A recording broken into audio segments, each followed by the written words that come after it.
话说这个印度啊，跟巴基斯坦干了一仗啊，结果嘛，大家都知道啊，飞机掉了一地，飞行员也让人家给俘虏了。这按理说啊，输了就输了呗，你下次再赢回来不就行了？可这印度老哥啊，不走寻常路。输了之后啊，竟然宣布要搞一个全国10天的庆祝活动，庆祝他们赢了。当时我都震惊了啊！你说这都啥年代了，这信息这么发达，谁还不知道咋回事啊？你这不就是掩耳盗铃、自欺欺人吗？可是人家印度啊，愣是做到了啊，在国内搞了个信息茧房。这啥意思呢？就是把所有不利于他们的消息都给屏蔽了，谁敢说实话就封号抓人。这10天啊，这个印度老百姓啊，就沉浸在这个莫迪老仙说的历史性胜利的喜悦里啊，一个个乐得跟过年似的。更离谱的还在后头呢。印度国防情报局局长啊，就是叫啥拉纳的啊，还跑到70个国家的驻印外交人员面前啊，吹嘘他们在诛杀行动中取得了多么辉煌的战绩啊！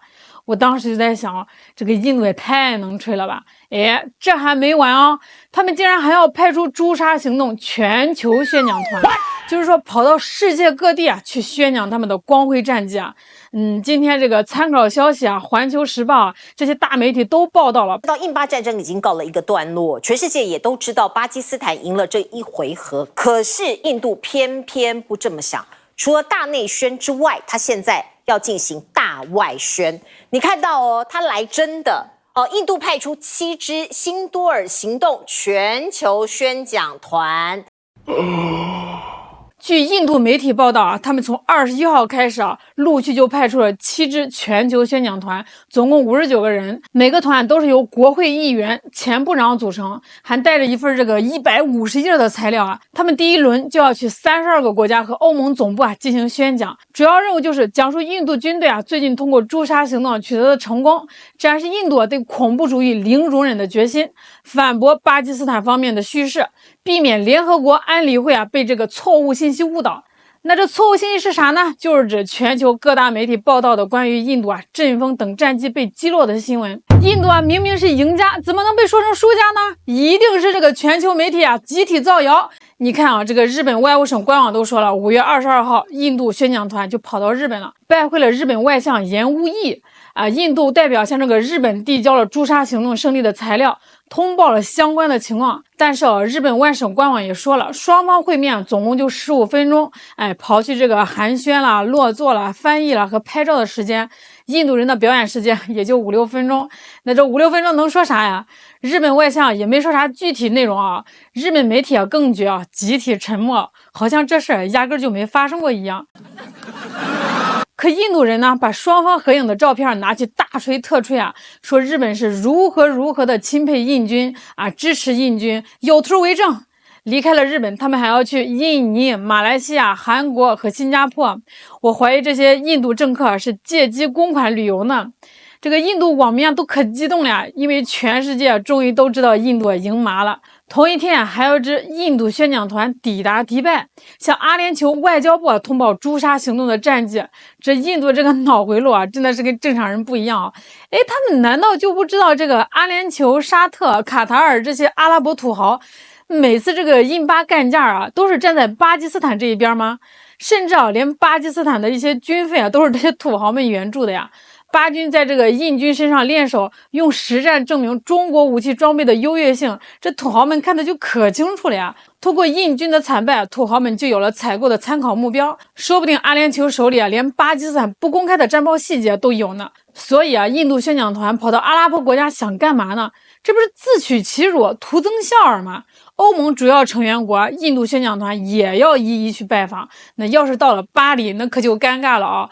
打索的阵风牌子被阿三这次砸的可够惨的，连美国都在看笑话呢。到时候印度人要怎么向法国外交部通报这个胜利战绩呢？如果这个印度人说空战大捷，那么是不是该把阵风的尾款给法国结一下？你打了胜仗，难道你还不想跟人家结尾款吗？如果法国再顺势推销一批战机军舰，这印度是买还是不买呢？印度干的这些事啊，正常人都是无法理解的，也是做不出来的。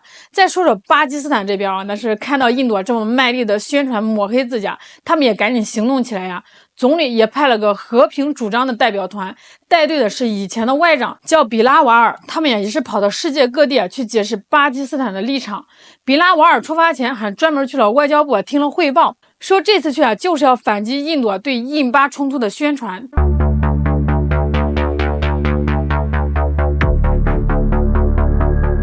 特别是关于帕哈尔加姆镇枪击游客事件的说法，他强调说，巴基斯坦为了地区和平那是真心实意的，还说印巴之间在克什米尔、恐怖主义、水资源分配这3个问题上矛盾很大。比拉瓦尔还呼吁印巴双方坐下来好好谈谈，找到解决恐怖主义的办法。他还说，印度把水资源当成武器这太不地道了，破坏了和平的基础。巴基斯坦必须把这件事情告诉全世界。巴基斯坦的媒体也是跟着宣传说巴基斯坦应该搜集更多的证据，告诉全世界，印度一直在煽动反巴的分裂势力，还资助恐怖主义。有人说或许是因为这个印度文化导致这个印度人特别在意这个国际形象。其实我想问他什么时候在意过国际形象啊？加拿大等其他国家的网友不知道发了多少个印度人随地大小便的视频和照片那印度在意过吗？从小区到公园，从河边到海滩，到处都是印度人的自由飞翔加拿大人欲哭无泪但印度人有为此而感到形象受损，有所收敛吗？他们根本就不在乎什么形象但他们对印巴空战的惨败，为什么要举全国之力反败为胜呢？因为这个印度人民党不能输，因为被神化的莫迪老乡不能流血。在胜利狂欢的最后2天莫迪已经成了伟大的英雄。5月21号，孟买街头花车胜利大游行，诛杀行动的英雄画像一个个招摇过市豪华3蹦子第1辆就是莫迪老仙儿，第2辆是国防参谋长乔汉，第3辆是空军参谋长辛格，后面还跟着一群开心的民众印度人就是这么奇怪既然隆重的胜利大游行呢，为什么要用3蹦子当花车呢？这很不严肃主办方哪怕用4轮皮卡当花车也能像样一点3蹦子再豪华，它也不就是3蹦子吗？10天的胜利加海外宣讲团，接下来还不知道印度还有什么花样呢。从宣传效果来说这个印度这一通神操作真的还抵不过豪哥哥的一支短视频因为印度的一切胜利宣传都是建立在谎言之上。皇帝的新装里面的皇帝当他走在大街上，人们毕竟还是不敢说他没穿衣服，但当那个不懂事的小孩出来说出真相时皇帝也是知道羞耻。